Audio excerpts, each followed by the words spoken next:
Hey guys, this is Sonu Alawat और आज इस वीडियो में बात करेंगे एक ऐसी जबरदस्त गवर्नमेंट जॉब अपॉर्चुनिटी के बारे में जिसको अगर आपने क्रैक कर लिया तो आपकी लाइफ बन जाएगी। एक ऐसी गवर्नमेंट जॉब अगर आपसे कोई पूछे ना कि कहां पर जॉब कर रहे हो, बताने में प्राउड फील हो, बताने में मजा आए। और फ्रेंड्स इतना ही नहीं, ये गवर्नमेंट जॉब इंडिया की one of the most desirable government job में से एक है। अगर आप एक बार इस अपॉर्चुनिटी को क्रैक कर लेते हो ना तो बहुत ही जल्द आपके हाथ में एक highest paying reputed government job होगी। तो फ्रेंड्स आगे इस वीडियो में आपको इस अपॉर्चुनिटी की रिगार्डिंग कंप्लीट डिटेल्स प्रोवाइड करूंगा, ए टू जेड इसका सिलेक्शन प्रोसीजर आपको स्टेप बाय स्टेप समझाऊंगा। एलिजिबिलिटी क्राइटेरिया के बारे में बात करेंगे, एज लिमिट, एजुकेशन क्वालिफिकेशन क्या रखी जाती है, पोस्ट और वैकेंसीज इसमें कितनी रखी जाती है, इसका एग्जाम पैटर्न डिटेल से डिस्कस करेंगे, इसके एग्जाम का complete detail syllabus subject wise topic wise PDF form में आपको प्रोवाइड करूंगा। सिलेक्शन होने के बाद इनिशियल इनहैंड सैलरी आपको इसमें क्या मिलेगी, एग्जाम सेंटर्स के बारे में बात करेंगे, job profile, job location, even promotions के बारे में भी आपको बताने वाला हूं। तो फ्रेंड्स अपने आप में बहुत ही खतरनाक वीडियो रहने वाली है, इसलिए आखिर तक पूरे ध्यान से जरूर देखिए। तो दोस्तों मैं इतनी देर से जिस जबरदस्त गवर्नमेंट जॉब अपॉर्चुनिटी के बारे में बात कर रहा था वो है एसएससी सीएचएसएल रिक्रूटमेंट। अब काफी सारे लोग सोच रहे होंगे कि भैया सीएचएसएल की रिक्रूटमेंट तो दिसंबर जनवरी में जा चुकी है। यस दोस्तों, लेकिन फ्रेंड्स सीएचएसएल की ये जबरदस्त अपॉर्चुनिटी आपको दोबारा से देखने को मिलने वाली है। इस वैकेंसी के लिए ऑनलाइन फॉर्म कब से स्टार्ट होंगे, एग्जाम कब कंडक्ट कराया जाएगा, ये सारी डिटेल मैं आपको आगे देने वाला हूं। इससे पहले इसकी इनिशियल डिटेल्स के बारे में जानकारी ले लेते हैं। देखिए फ्रेंड्स, हर साल एसएससी के थ्रू, स्टाफ सिलेक्शन कमीशन के through CHSL combined higher secondary level के अंदर वेरियस क्लरिकल पोस्ट के ऊपर वैकेंसी निकलती है, जिसमें हमारी जूनियर सेक्रेटरी असिस्टेंट की पोस्ट होती है, एक हमारी एलडीसी मतलब लोअर डिवीजन क्लर्क की पोस्ट होती है, एक हमारी डेटा एंट्री ऑपरेटर की पोस्ट रखी जाती है। तीनों की तीनों पोस्ट हमारी ग्रुप सी की होती हैं और ये हमारी ऑल इंडिया की वैकेंसी होती है। हर साल टोटल नंबर ऑफ वैकेंसी 5000 के आसपास रखी जाती है। मेल और फीमेल दोनों ही कैटेगरी कैंडिडेट के लिए इससे बेस्ट रिक्रूटमेंट मैं किसी और को मानता ही नहीं। फ्रेंड्स इन पोस्ट के ऊपर सिलेक्शन होने के बाद आपको सेंट्रल गवर्नमेंट के बहुत ही बड़े बड़े मिनिस्ट्रीज, बहुत ही बड़े बड़े डिपार्टमेंट ज्वाइन करने का मौका मिलता है। कौन कौन से डिपार्टमेंट्स में आपका सिलेक्शन होता है वो मैं आपको आगे बताऊंगा। पहले बात कर लेते हैं फॉर्म फीस के बारे में। फ्रेंड्स इस एग्जाम के लिए जनरल, ओबीसी, ईडब्ल्यूएस वालों के लिए 100 रुपए फॉर्म फीस चार्ज किए जाते हैं। एसटी, एससी, पीएच फीमेल्स के लिए कोई भी फॉर्म फीस चार्ज नहीं किए जाते। अब फाइनली बात कर लेते हैं कि इन तीनों पोस्ट के ऊपर सिलेक्शन होने के बाद आपको सेंट्रल गवर्नमेंट की कौन कौन सी बड़ी मिनिस्ट्रीज और डिपार्टमेंट ज्वाइन करने का मौका मिलता है। इसमें एक डिपार्टमेंट हमारा होता है central bureau of investigation. Friends शुरुआत में मैंने आपको एक बात बोली थी कि अगर आपसे कोई पूछे कि कहां पर जॉब कर रहे हो और आपको बताने में बहुत ही प्राउड फील होगा, आपको बताने में मजा आएगा, वो मैंने आपको इसलिए बोला था क्योंकि इस अपॉर्चुनिटी को क्रैक करने के बाद आपको CBI, central bureau of investigation जैसे डिपार्टमेंट ज्वाइन करने का मौका मिलेगा, वो भी जस्ट आफ्टर 12th। साथ ही friends intelligence bureau, IB department join करने का मौका मिलता है। साथ ही नेशनल इन्वेस्टिगेशन एजेंसी मतलब एनआईए ज्वाइन करने का मौका मिलता है। अब आप ही बताइए क्या इससे बेस्ट कोई और अपॉर्चुनिटी हो सकती है जो कि आपको just after 12th central government के इतने बड़े बड़े डिपार्टमेंट ज्वाइन करने का मौका दे।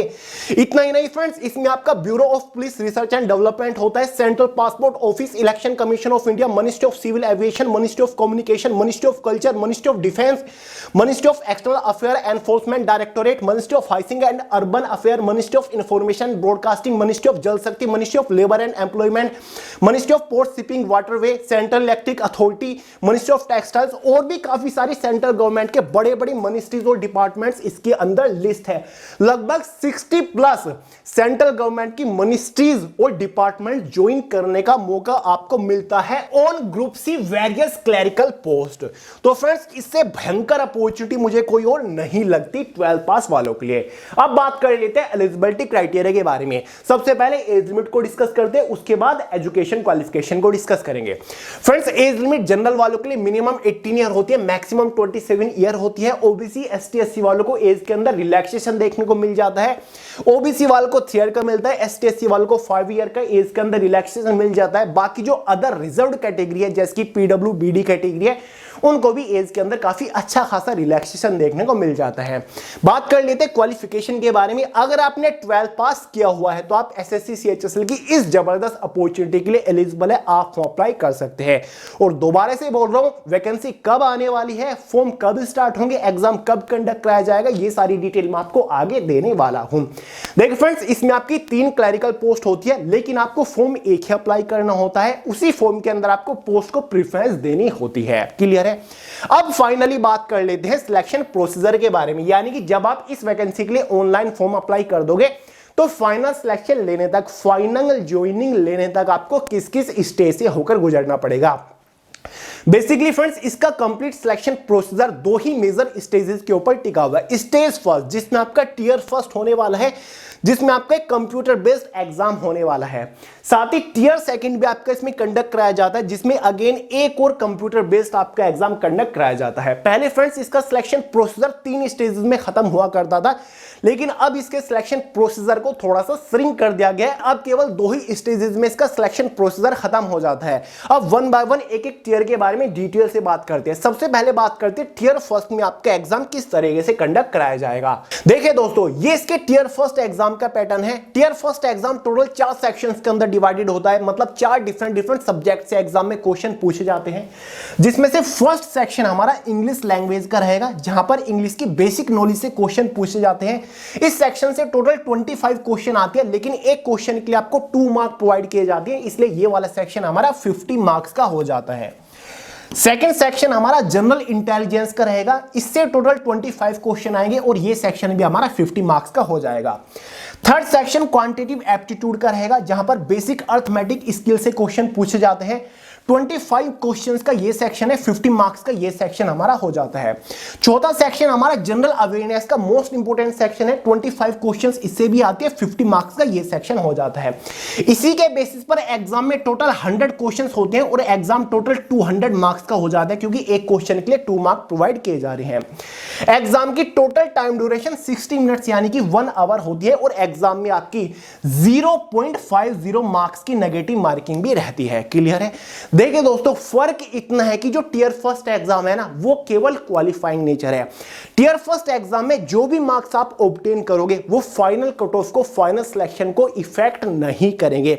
मतलब फाइनल मेरिट में टियर फर्स्ट एग्जाम के मार्क्स कोई भी रोल प्ले नहीं करते, ये केवल क्वालिफाइंग नेचर होता है। टियर फर्स्ट एग्जाम के मार्क्स केवल इतना डिसाइड कर देगी क्या आप इसकी टियर सेकंड मतलब स्टेज सेकंड के लिए क्वालिफाई कर गया फिर नहीं कर गया। पहले क्या हुआ करता था, पहले टियर फर्स्ट एग्जाम के मार्क्स और टियर सेकंड एग्जाम के मार्क्स कंबाइंड करके फाइनल कट ऑफ बनती थी, लेकिन अब टियर फर्स्ट एग्जाम केवल क्वालिफाइंग नेचर कर दिया गया। इतना समझ के केवल आपको क्वालिफाई करना होता है, ये इसका एग्जाम पैटर्न है, माइंड के अंदर सेट कर लीजिए।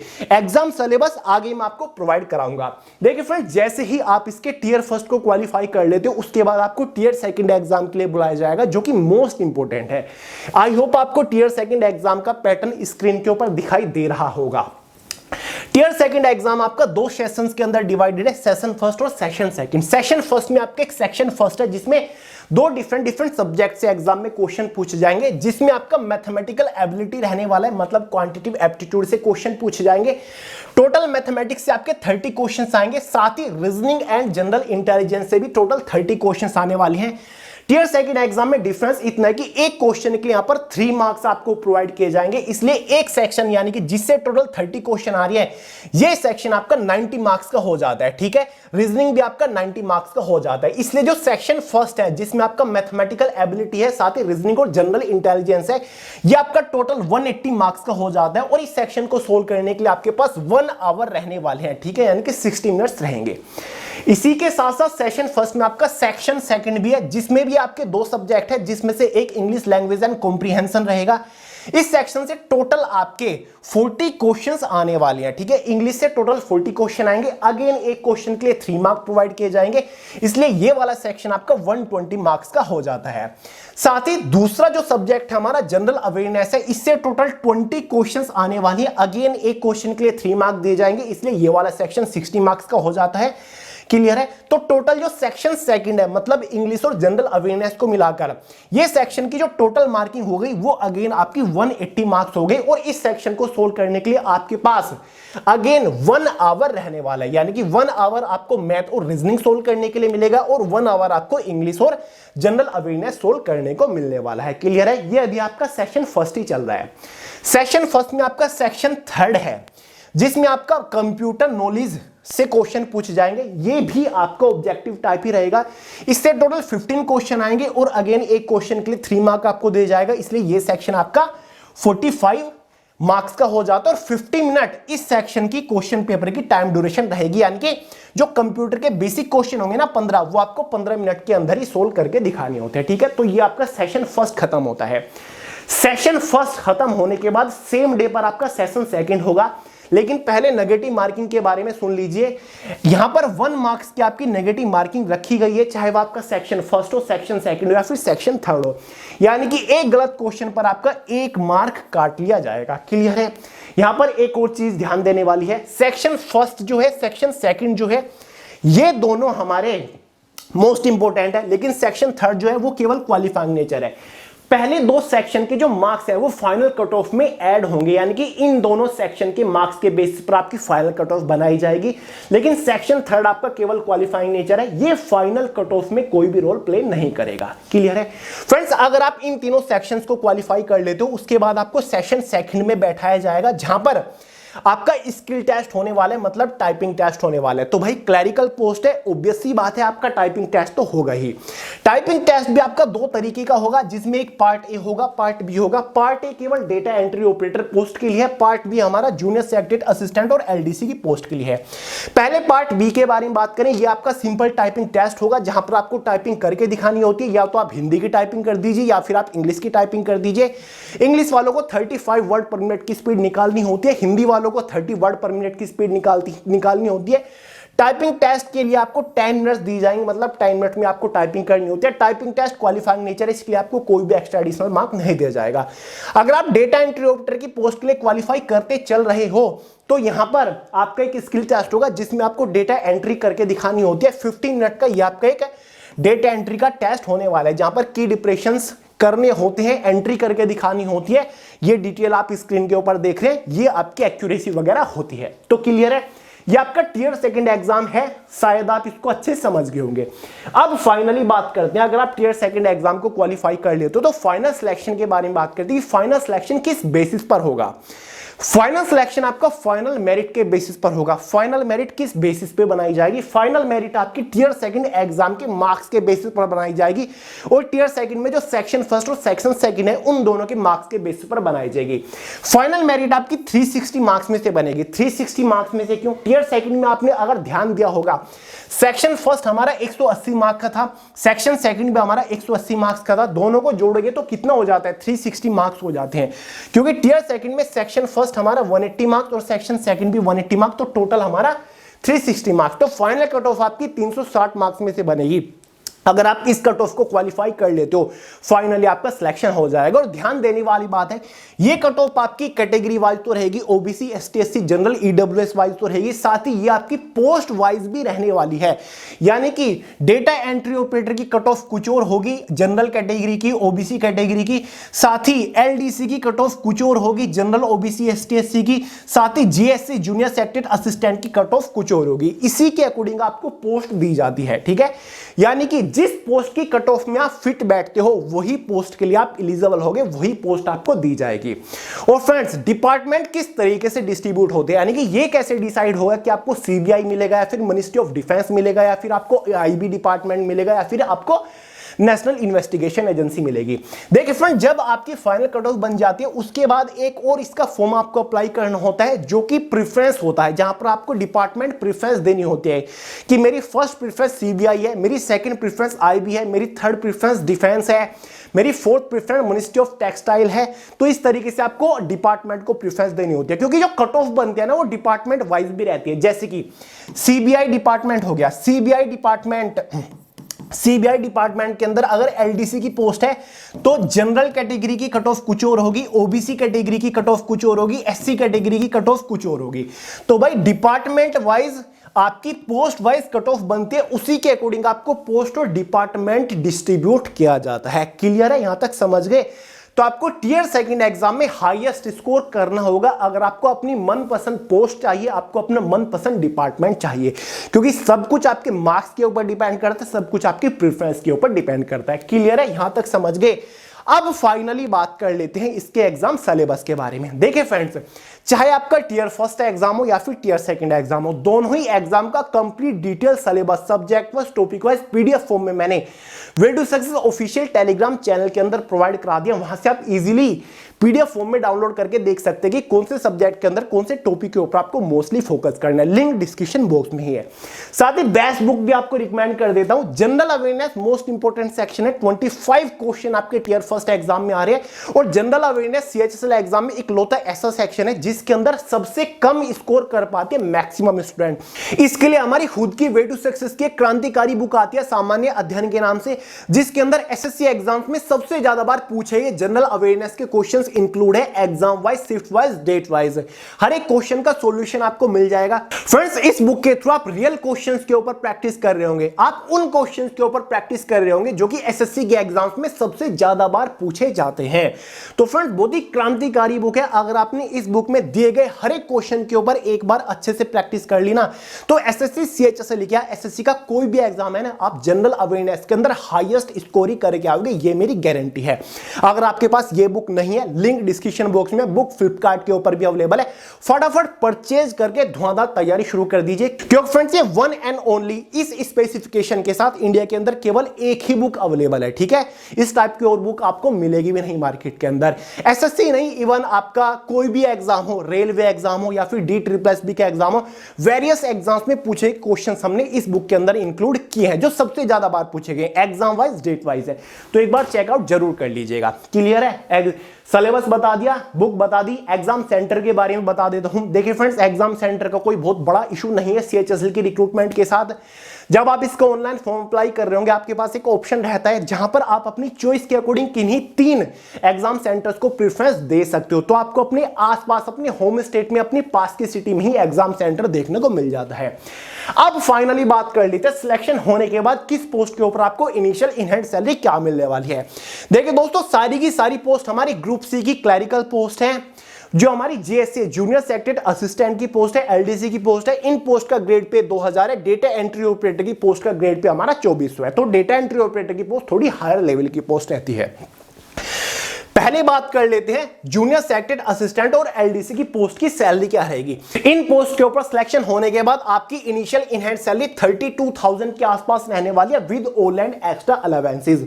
हर साल आपको सैलरी में एक अच्छा खासा इंक्रीमेंट देखने को मिलता रहेगा, जिसके बाद इन पोस्ट के ऊपर आपकी फाइनल सैलरी लगभग 75,000 प्लस के आसपास हो जाएगी। तो अपने आप में बहुत ही बढ़िया लेवल की सैलरी आपको मिलती है। डेटा एंट्री ऑपरेटर की पोस्ट को अगर आप कर लेते हो क्रैक, इस पोस्ट के ऊपर आपकी इनिशियल इन हैंड सैलरी 38,000 के आसपास रहेगी।